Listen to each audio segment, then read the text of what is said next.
திருப்பாவை பாசுரம் 28. பிறப்பதற்கு எத்தனையோ இடங்களும் குலங்களும் இருக்க தங்கள் குலத்தை தங்கள் இடத்தை தேர்ந்தெடுத்து அந்த ஹரி இங்கே அவதரித்து கோவிந்தனாக தங்களோடு வாழ்ந்ததை குறித்து மகிழ்ச்சியோடு இங்கே பகிர்கிறாள் ஆண்டாள். கறவைகள் பின் சென்று கானம் சேர்ந்து உண்போம். கறவைகள் ஆயர் குலத்தவரோட முக்கியமான தொழில். அவர்களுக்கு தெரிந்தது எல்லாமே பசுவும் கண்ணனும். இந்த 2 விஷயம்தான் அவர்களுக்கு எப்பவுமே பிரதானமாக இருந்திருக்கிறது.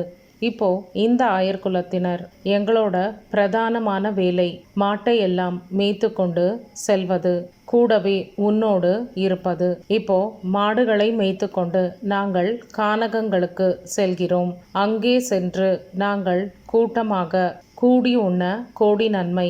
அதனால நாங்கள் எப்பவுமே கூட்டமாக அமர்ந்து கொண்டு